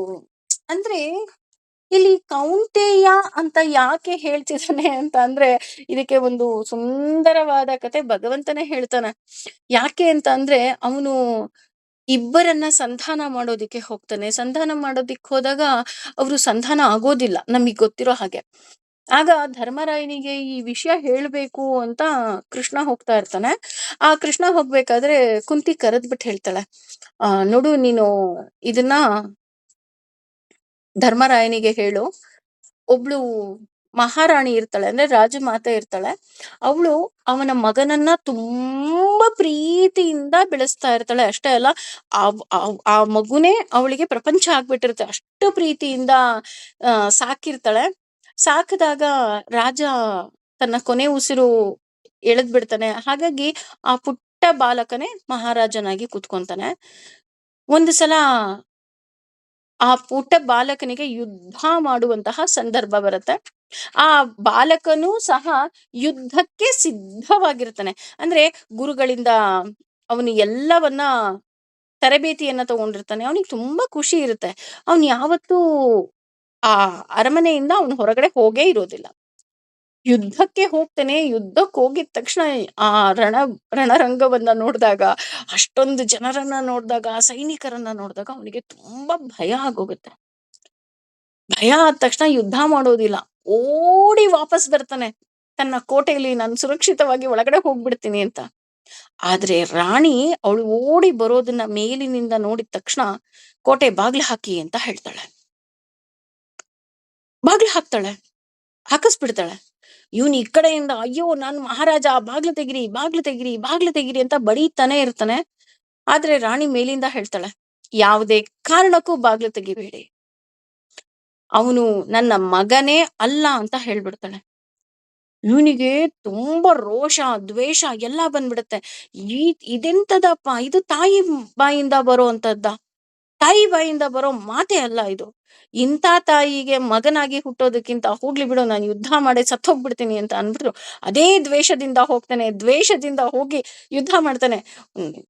ಏನು ನಾನು ಸಾಯ್ತೀನಿ ಅಷ್ಟೇ ಅಲ್ವಾ, ಸಾಯ್ಲಿ ಬಿಡೋಣ ಅನ್ಕೊಂಡು ಯುದ್ಧ ಮಾಡ್ತಾನೆ. ನೋಡಿ, ಯುದ್ಧ ಅಂದ್ರೂ ಅಷ್ಟೇ, ಅಲ್ಲಿ ದ್ವೇಷ ಇರುತ್ತೆ, ರೋಷ ಇರುತ್ತೆ, ಆಸೆ ಇರುತ್ತೆ. ನನ್ ಗೆಲ್ತೀನಿ ಅನ್ನೋ ಆಸೆ, ಕಾಮನೆ ಅಲ್ಲೂ ಇದೆ. ಇದೇ ರೀತಿ ಮಾಡ್ತಾನೆ. ಅವನು ನಿಜಕ್ಕೂ ಸಹ ಯುದ್ಧ ಮಾಡ್ತಾನೆ. ಯುದ್ಧ ಮಾಡಿ ವಾಪಸ್ ಮನೆಗ್ ಬರ್ಬೇಕಾದ್ರೂ ಅವನಿಗೆ ಅದೇ ಕೋಪ. ನನ್ನಮ್ಮ ಬಾಗ್ಲು ಹಾಕ್ಬಿಟ್ಟಿದ್ಲಲ್ಲ, ನನಗ್ ಒಳಗಡೆ ಬಿಟ್ಕೊಂಡಿರ್ಲಿಲ್ವಲ್ಲ ಅವಳು. ಆದ್ರೆ ಅವನಿಗೆ ಆಶ್ಚರ್ಯ ಆಗುತ್ತೆ. ಅಮ್ಮ ಆರತಿಯ ತಟ್ಟೆಯನ್ನ ಹಿಡಿದು ಆ ಎಂಟ್ರೆನ್ಸ್ ಅಲ್ಲಿ ನಿಂತಿರ್ತಾಳೆ. ಆಗ ಇವನ್ ಹೇಳ್ತಾನೆ, ಅಲ್ಲ ನೀನು ಮಗನೇ ಅಲ್ಲ ಅಂತ ಬಾಗ್ಲು ಹಾಕ್ಬಿಟ್ಟಿದ್ದೆ. ಆಗ ಅವಳು ಹೇಳ್ತಾಳೆ, ಹೌದು, ನಿನ್ ಮಗ ಅಲ್ಲ ಅಂತ ಬಾಗ್ಲು ಹಾಕಿದ್ದೆ. ಯಾಕೆ ಅಂದ್ರೆ ನೀನು ರಾಜನಾಗಿ ನಿನ್ನ ಕರ್ತವ್ಯ, ನೀನ್ ಯುದ್ಧ ಮಾಡ್ಲೇಬೇಕು, ಅದಕ್ಕೆ ನಾನು ಬಾಗ್ಲು ಹಾಕ್ದೆ. ಈಗ ನೀನು ನನ್ನ ಮಗ, ಗೆದ್ದು ಬಂದಿದ್ಯಾ ಅಂದ್ರೆ ಆಗ್ಲೂ ನನ್ನ ಮಗನೇ. ಆದ್ರೆ ನೀನು ಗೆದ್ದಿ ಬಂದಿರೋದ್ರಿಂದ ನಿನಗೆ ವೀರದ ತಿಲಕೆಯನ್ನ ಇಡೋದು ನನ್ನ ಕರ್ತವ್ಯ. ನಾನು ಬಾಗ್ಲು ತೆಗ್ದಿದ್ದೀನಿ, ಹೋಗು, ಇದು ನಿನ್ನ ರಾಜ್ಯ, ನೀನು ಸಮಾಳಿಸು. ಇದೇ ಕಥೆಯನ್ನ ಕೃಷ್ಣನಿಗೆ ಹೇಳ್ಬಿಟ್ಟು ಕುಂತಿ ಕಳಿಸ್ತಾಳೆ. ಯಾಕೆ ಅಂತ ಅಂದ್ರೆ, ಅಲ್ಲಿ ಯಾವುದೇ ರೀತಿಯಾದಂತಹ ಸಂಧಾನ ವಿಫಲ ಆದ್ರೆ ಅವರು ಯುದ್ಧ ಮಾಡಬೇಕು. ಅಂದ್ರೆ ಸ್ವಧರ್ಮ ಏನಿದೆ, ನಮ್ಮ ಪಾಲಿನ ಧರ್ಮ ಏನಿದೆ, ಅದನ್ನ ನಾವು ಮಾಡ್ಲೇಬೇಕು. ಕೆಲವೊಮ್ಮೆ ಎಕ್ಸ್ಪೆಷಲಿ ಅಮ್ಮಂದ್ರು ತುಂಬಾ ಮಕ್ಕಳನ್ನ ಪ್ರೀತಿಸ್ತೀವ್ರಿ. ಎಷ್ಟು ಪ್ರೀತಿಸ್ತೀವಿ ಅಂದ್ರೆ ನಮ್ಮ ಪ್ರಾಣಕ್ಕಿಂತಲೂ ಹೆಚ್ಚಾಗಿ ಪ್ರೀತಿಸ್ತೀವಿ. ಎಲ್ಲ ಅಮ್ಮಂದ್ರಿಗೊಂದು ಹ್ಯಾಟ್ಸ್ ಆಫ್. ಆ ಎಷ್ಟೋ ಬಾರಿ ಏನ್ ಮಾಡ್ತೀವಿ, ಮಗುಗೆ ಜೋರಾಗಿ ಹೊಡಿತೀವಿ. ಯಾಕೆ ಹೊಡಿತೀವಿ? ನನ್ ಮಗು ಓದ್ಬೇಕು. ಅಥವಾ ಆ ಮಗು ತಪ್ಪು ಮಾಡ್ದಾಗ ಹೊಡಿತೀವಿ. ಯಾಕೆ? ನನ್ನ ಮಗು ಸರಿಯಾದ ದಾರಿಗೆ ತರಬೇಕು. ಅಂದ್ರೆ ಇಲ್ಲಿ ನನ್ನ ಧರ್ಮ, ನಾನು ಅವರಿಗೆ ದಂಡಿಸ್ಲೇಬೇಕು. ಅಥವಾ ಇನ್ನೂ ಹೇಳ್ಬೇಕು ಅಂದ್ರೆ, ಊಟ ಮಾಡ್ಬೇಕಾದ್ರೆ ಎಲ್ಲಾ ಅಮ್ಮಂದ್ರು ಹೊಡೆದಿರ್ತೀವಿ. ಯಾಕೆ ಹೊಡಿತೀವಿ? ನೀನ್ ತರಕಾರಿ ತಿನ್ಬೇಕು. ಈ ತರಕಾರಿ ತಿನ್ಲಿಲ್ಲ ಅಂದ್ರೆ ಆ ಮಗುಗ್ ಹೇಗ್ ವಿಟಮಿನ್ಸ್ ಸಿಕ್ಕುತ್ತೆ, ಹೇಗ್ ಮಿನರಲ್ಸ್ ಸಿಕ್ಕುತ್ತೆ ಅಲ್ವಾ? ನಾವು ಹೊಡೆದ್ಬಿಟ್ಟು ಊಟ ಮಾಡಿಸಿರ್ತೀವಿ. ಅಥವಾ ಮಗು ಊಟ ಚೆಲ್ದಾಗ ನಾವು ಬೈದಿರ್ತೀವಿ. ನಾವು ಆಗ ಬೈದಿದ್ದು, ಈಗ ನಮ್ಮ ಮಕ್ಕಳು ಒಂದು ವಯಸ್ಸಿಗೆ ಬಂದಾಗ ಆ ಮಕ್ಕಳನ್ನ ನೋಡಿದ್ರೆ ನಮಗೆ ಖುಷಿ ಆಗುತ್ತೆ. ಯಾವುದೋ ಒಂದು ಫಂಕ್ಷನ್‌ಗೆ ಹೋದಾಗ ಎಲ್ರೂ ಊಟ ಚೆಲ್ಲಿರ್ತಾರೆ ರೀ, ನಮ್ಮ ಮಕ್ಕಳು ಊಟ ಚೆಲ್ಲಿರಲ್ಲ. ಯಾಕೆ ಚೆಲ್ಲಿರಲ್ಲ? ಅವ್ರಿಗೆ ನಾವು ಮೊದ್ಲಿಂದ ಆ ಒಳ್ಳೆ ಶಿಕ್ಷಣವನ್ನ ನಾವು ಕೊಡ್ಕೊಂಡ್ ಬಂದಿರ್ತೀವಿ. ಹಾಗೇನೆ ಇಲ್ಲಿ ಆಕೆ ಈ ಕಥೆಯನ್ನ ಹೇಳ್ ಕಳಿಸ್ತಾಳೆ. ಯಾಕೆ ಅಂತ ಅಂದ್ರೆ, ನೀನು ನಿನ್ನ ಪಾಲಿನ ಕರ್ತವ್ಯವನ್ನ ಮಾಡ್ಲೇಬೇಕು. ನೀನದು ಮಾಡದೆ ನೀನು ಹೊರಗಡೆ ಬರೋ ಹಾಗೆ ಇಲ್ಲ. ಸಹಜಂ ಕರ್ಮ ಕೌಂತೆಯ. ನೋಡು, ನಿನ್ನ ತಾಯಿನೇ ಹಾಗೆ ಹೇಳಿದ್ಲಲ್ವಾ, ಎಷ್ಟು ಸಹಜವಾಗಿ ಅವಳು ನೋಡ್ದಿದ್ಲು. ಸಹಜವಾದ ಕರ್ಮ. ಸಹಜಂ ಕರ್ಮ ಅಂದ್ರೆ ದೋಷ ಇರದ, ಅಥವಾ ದೋಷ ಇದ್ರೂ ಸಹ ನಾವು ಬಿಡಬಾರದು. ಕೆಲವೊಮ್ಮೆ ದೋಷ ಇರುತ್ತೆ. ಅದಕ್ಕೆ ಎಷ್ಟು ಸುಂದರವಾಗಿ ಉದಾಹರಣೆ ಕೊಡ್ತಾನಪ್ಪ ಅಂತ ಅಂದ್ರೆ, ಸರ್ವಾರಂಭಾ ಹಿ ದೋಷೇಣ ಧೂಮೇ ಜ್ಞಾ ಧೂಮೇ ನಾಗ್ನಿ ರಿವಾವೃತ. ಅಂದ್ರೆ, ಈಗ ಒಂದು ಮಗು ನಡೀತಾ ಇರುತ್ತೆ ಅಂತ ಅನ್ಕೊಳ್ಳೋಣ. ಆ ಮಗುಗ್ ಭಯ ಇರುತ್ತೆ, ನಾನ್ ಬಿದ್ದೋಗುತ್ತೆ. ಎಲ್ಲಾ ಮಕ್ಳು ಯಾವ್ದಾರು ಮಕ್ಳು ಬೀಳದೆ ನಡೆಯೋದ್ ಕಲ್ತಿದಾರ? ಇಲ್ಲ. ಬೀಳ್ದೆ ಸೈಕಲ್ ಕಲ್ತಿದಾರ? ಇಲ್ಲ. ಎಲ್ಲಾ ಮಕ್ಳು ಬಿದ್ದಿದ್ದಾರೆ. ಆದ್ರೆ ಬಿದ್ರೂ ಸಹ ಅವರು ನಡೆದಿದ್ದಾರೆ. ಇವತ್ತು ತುಂಬಾ ಚೆನ್ನಾಗಿ ನಡೀತಾರೆ. ರೈಟ್? ಅದೇ ರೀತಿ ಇದಕ್ಕೆ ಎಷ್ಟು ಸುಂದರವಾದ ಉದಾಹರಣೆ ಅಂದ್ರೆ, ಧೂಮೇನಾಗ್ನಿ ರಿವಾವೃತ. ನಾವು ಮೊದಲು ನಾವು ಒಲೆ ಹಚ್ಚಬೇಕಾದ್ರೆ, ಈಗ ಗ್ಯಾಸ್ ಬಿಡಿ, ಈಗ ಗ್ಯಾಸ್ನವ್ರಿಗೆ ಗೊತ್ತಿರೋದಿಲ್ಲ. ಆದ್ರೆ ನಾವು ಸೌದೆ ಒಲೆಯನ್ನ ನಾವು ಹಚ್ಚಿ ಅಡಿಗೆ ಮಾಡ್ಬೇಕು ಅಂದಾಗ, ಮೊದಲಿಗೆ ನಾವು ಒಲೆ ಹಚ್ಚಿದಾಗ ಅಲ್ಲಿ ಅಗ್ನಿ ಕಾಣಿಸ್ಕೊಳ್ಳೋದೇ ಇಲ್ಲ. ಕಾಣಿಸ್ಕೊಳ್ಳೋದೇನೋ ಹೊಗೆ. ಅಯ್ಯೋ, ಹೊಗೆ ಬರ್ತಾ ಇದೆಯಪ್ಪ, ನಾನು ಅಡಿಗೆ ಮಾಡಲ್ಲ ಅಂತ ಹಿಂದಿನ ಕಾಲದಲ್ಲಿ ಯಾರು ಅಮ್ಮಂದ್ರು ಅಜ್ಜಿರು ಅಡಿಗೆ ಮಾಡದೆ ಹೊರಗಡೆ ಬಂದ್ಬಿಟ್ಟಿದಾರ? ಇಲ್ಲ. ಆ ಕೊಳವೆ ತಗೊಂಡು ಉಫ್ ಉಫ್ ಅಂತ ಊದಿ, ಪಾಪ ಆ ಹೊಗೆನಲ್ಲಿ ಕೆಮ್ಮಿ ಅಗ್ನಿ ಬರೆಸಿ ನಮಗೆ ರುಚಿ ರುಚಿಯಾದ ಅಡಿಗೆಯನ್ನ ಮಾಡಿ ನಮ್ಮ ಅಜ್ಜಿಯಂದ್ರು ಬಡಿಸಿದ್ದಾರೆ. ಅಂದ್ರೆ ಇಲ್ಲಿ ಯಾಕೆ ಇದೇ ಉದಾಹರಣೆಯನ್ನ ಕೊಟ್ಟ ಅಂದ್ರೆ, ಮೊದಲಿಗೆ ನಾವು ಯಾವ ಕೆಲಸವನ್ನ ಶುರು ಮಾಡಿದ್ರೂ ಸಹ ನಮಗೆ ಅದರಲ್ಲಿ ದೋಷ ಅಂತ ಅನ್ನಿಸ್ಬಹುದು, ನಮಗೆ ದೋಷ ಕಾಣಿಸ್ಬಹುದು. ಆದ್ರೆ ನಮ್ಮ ಸ್ವಧರ್ಮದಲ್ಲಿ ಎಂದೂ ಸಹ ದೋಷ ಇರೋದಿಲ್ಲ. ಈಗ ಮಗು ಹುಟ್ಟಿದೆ, ನಾನು ಕೆಲಸ ಬಿಡ್ಬೇಕು, ಅಯ್ಯೋ ನನ್ನ ಮನೆಗೆ ಕಷ್ಟ ಆಗತ್ತೆ, ಮಗುನೇ ನೋಡ್ಕೋಬೇಕಾ? ಹೌದು, ಅದು ನಿನ್ನ ಧರ್ಮ, ನಿನ್ನ ಕರ್ತವ್ಯ. ಅಥವಾ ನೀನ್ ಯುದ್ಧ ಮಾಡ್ಲೇಬೇಕಾ ಕೃಷ್ಣ? ನೀನ್ ಯುದ್ಧ ಮಾಡು ಅಂತಿದ್ಯಲ್ಲ, ನಾನು ಕ್ಷತ್ರಿಯ, ನಾನು ಯುದ್ಧ ಮಾಡ್ಲೇಬೇಕಾ? ಹೌದು, ನೀನು ಯುದ್ಧ ಮಾಡ್ಲೇಬೇಕು. ನೀನು ಡಾಕ್ಟ್ರ, ನೀನು ಆಪರೇಷನ್ ಮಾಡ್ಲೇಬೇಕು. ನೀನು ಶಿಕ್ಷಕನ, ನಿನ್ನ ವಿದ್ಯಾರ್ಥಿಗಳಿಗೆ ಒಂದು ಪೆಟ್ಟು ಕೊಟ್ಟಾದ್ರೂ ಸರಿ, ಸರಿಯಾದ ವಿದ್ಯೆಯನ್ನ ನೀನು ಹೇಳ್ಕೊಡ್ಲೇಬೇಕು. ಬ್ರಾಹ್ಮಣ, ವೈಶ್ಯ, ಶೂದ್ರ, ಕ್ಷತ್ರಿಯ, ಯಾವ ಧರ್ಮದಲ್ಲಿ ನೀನಿದೆಯಾ ಆ ಧರ್ಮವನ್ನ, ಸಹಜಂ ಕರ್ಮ, ಅದರಲ್ಲಿ ದೋಷ ಇದ್ರೂ ಪರವಾಗಿಲ್ಲ, ನೀನು ಆ ಕರ್ತವ್ಯವನ್ನ ಮಾಡಲೇಬೇಕು. ಅಯ್ಯೋ, ನಾನು ಬ್ರಾಹ್ಮಣ ವರ್ಣಕ್ಕೆ ಸೇರ್ಬಿಟ್ಟಿದ್ದೀನಿ, ನಾನು ಜಪ ಮಾಡಿದ್ರೆ ಭಗವಂತ ಇದ್ದಾನೆ ಅಂತ ಯಾರೋ ಆಡ್ಕೊಳ್ತಾರಾ? ಆಡ್ಕೊಳ್ಳಿ ಬಿಡು, ನೀನ್ ಯಾಕೆ ತಲೆ ಕೆಡಿಸ್ಕೊಳ್ತೀಯ? ಅಥವಾ ನೀನು ವೈಶ್ಯ, ನಾನು ವ್ಯಾಪಾರಕ್ಕೆ ಕೂತಿದ್ದೀನಿ, ಅಯ್ಯೋ ಅವರೆಲ್ಲ ನನ್ನನ್ನ ಲಾಭ ಇಟ್ಕೊಂಡು ನನಗೆ ಕೆಲಸ ಮಾಡ್ತಾನೆ ಅಂತ ಅನ್ಕೊಳ್ಳಿ ಬಿಡು, ನೀನ್ ಯಾಕೆ ತಲೆ ಕೆಡಿಸ್ಕೊಳ್ತಿದ್ಯಾ? ಅಂದ್ರೆ ಇಲ್ಲಿ ಭಗವಂತ ಏನ್ ಹೇಳ್ತಾ ಇದ್ದಾನೆ ಅಂತ ಅಂದ್ರೆ, ನಾನು ಈಗ ನನ್ನನ್ನ ಯಾರೋ ತಪ್ಪು ತಿಳ್ಕೊಂತಾರೆ ಅಂತ ನಾನು ಬೇರೆ ಧರ್ಮವನ್ನ ನಾನು ಖಂಡಿತವಾಗ್ಲೂ ಪಾಲಿಸಬಾರದು. ಸ್ವ ಧರ್ಮ, ಧರ್ಮ ಹೇಗಿರ್ಬೇಕು? ಈಗ ಕಿವಿಯ ಧರ್ಮ ಕೇಳೋದು, ಕಣ್ಣಿನ ಧರ್ಮ ನೋಡೋದು, ಬಾಯಿಯ ಧರ್ಮ ಮಾತಾಡೋದು. ಬಾಯಿ ಮಾತಾಡುತ್ತೆ, ಅಯ್ಯೋ ಬಾಯಿಗೆ ಕೇಳಿಸ್ಕೊಳಕ್ಕೆ ಬರಲ್ಲ ಕಣ್ರಿ ಅಂತ ಬಾಯಿದು ತಪ್ಪು ಅಂತ ಹೇಳೋದಿಕ್ಕೆ ಆಗೋದಿಲ್ಲ. ಅಥವಾ ಕಿವಿ ಬರೀ ಕೇಳಿಸ್ಕೊಳುತ್ತೆ, ಅಯ್ಯೋ ಅದ್ ನೋಡಕ್ಕೆ ಬರಲ್ಲ ಕಣ್ರಿ. ಅಥವಾ ಕಣ್ಣು, ಅಯ್ಯೋ ಕಣ್ಣಿಗೆ ಕೇಳಿಸಲ್ಲ, ಬರೀ ನೋಡುತ್ತೆ ಅದು. ಇಲ್ಲ, ಇಲ್ಲಿ ಧರ್ಮ ಅಂದ್ರೆ ಕಣ್ಣು, ಕಿವಿ, ಬಾಯಿ, ಅದೆಲ್ಲದಕ್ಕೂ ಭಿನ್ನ ಭಿನ್ನ ಧರ್ಮಗಳನ್ನ ಕೊಟ್ಟಿದ್ದಾನೆ ಭಗವಂತ. ಹಾಗೆ ಪ್ರತಿಯೊಬ್ಬ ಮಾನವರಿಗೂ ಸಹ ಭಿನ್ನ ಭಿನ್ನ ಕರ್ತವ್ಯಗಳಿದೆ. ಇಲ್ಲಿ ಸ್ವಧರ್ಮ ಅಂದ್ರೆ, ನಾನೀಗ ಇಲ್ಲಿ ಭಗವಂತನ ಬಗ್ಗೆ ಪ್ರವಚನವನ್ನ ಕೊಡ್ತಿದ್ದೀನಿ, ಎಲ್ರೂ ಪ್ರವಚನ ಕೊಡಿ, ನೋ. ಅಂದ್ರೆ ನಮ್ಮ ವರ್ಣಾಶ್ರಮಕ್ಕೆ ಏನು ಬಂದಿದೆಯೋ ಅದೇ ಸ್ವಧರ್ಮ. ಯಾರೋ ಮಾಡ್ತಾರೆ ನಾನೂ ಮಾಡ್ತೀನಿ ಅಲ್ಲ.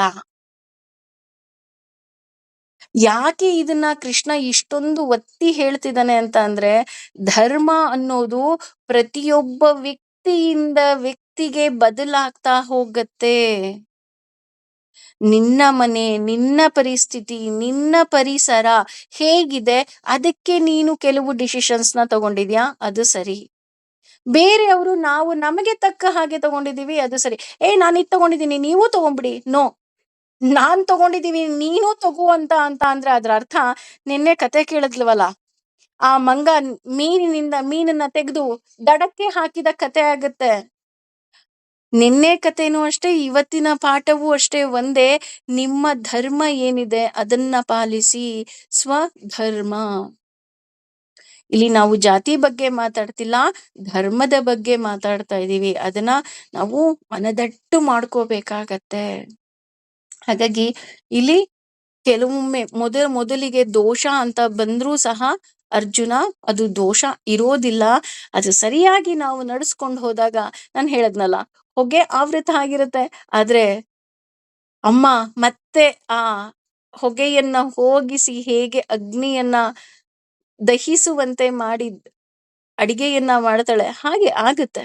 ಮೊದ್ಲಕ್ ಹೊಗೆ ಬರುತ್ತಷ್ಟೇ, ನೀನ್ ಅದಕ್ಕೆಲ್ಲ ತಲೆ ಕೆಡಿಸ್ಕೋಬೇಡ. ಯಾಕೆ ಅಂತ ಅಂದ್ರೆ, ನೀನ್ ಏನೇನ್ ಯೋಚನೆ ಮಾಡ್ತಿದ್ಯಾ, ನಿನ್ನ ತಲೆನ ಇಲ್ಲೂ ಏನೇನೆಲ್ಲ ಇದೆ, ಆ ಕೊಳೆಯನ್ನ ತೆಗೆದು ಹಾಕು. ಸೊ ಇಲ್ಲಿವರೆಗೂ ಹೆಚ್ಚು ಕಮ್ಮಿ ಭಗವದ್ಗೀತೆಯ ಇಷ್ಟು ಶ್ಲೋಕಗಳಲ್ಲಿ ಭಗವಂತ ಹೇಳಿರೋದು ಒಂದೇ, ನಾವು ನಮ್ಮ ವರ್ಣಾಶ್ರಮಕ್ಕೆ ತಕ್ಕ ಹಾಗೆ ಕೆಲಸವನ್ನ ಮಾಡಬೇಕು. We should not compare to others.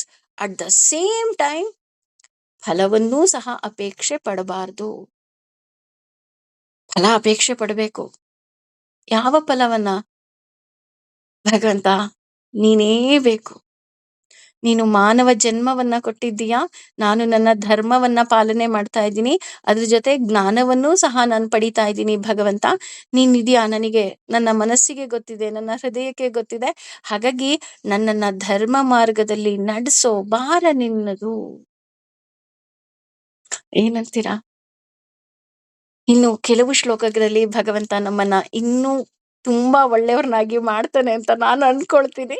ಯಾಕೆ ಅಂತಂದ್ರೆ, ಭಗವಂತನ ಒಂದೊಂದು ಶ್ಲೋಕದಲ್ಲೂ ಸಹ ನಮ್ಮನ್ನ ತಿದ್ದಿ ತೀಡುವಂತಹ ಅರ್ಥವೇ ಇದೆ. ನಾವ್ ಅರ್ಥ ಮಾಡ್ಕೋಬೇಕು ಅಷ್ಟೆ. ಹಾಗಾಗಿ ನಮ್ಮ ಎಲ್ಲ ಕೆಲಸಗಳನ್ನ ಕಾಯ, ವಾಚ, ಮನಸ, ಬುದ್ಧಿ ಹಾಗೂ ನಮ್ಮ ಪ್ರಕೃತಿ ಗುಣ ಎಲ್ಲವನ್ನೂ ಸಹ ಭಗವಂತನಿಗೆ ಅರ್ಪಿಸ್ಬಿಡೋಣ.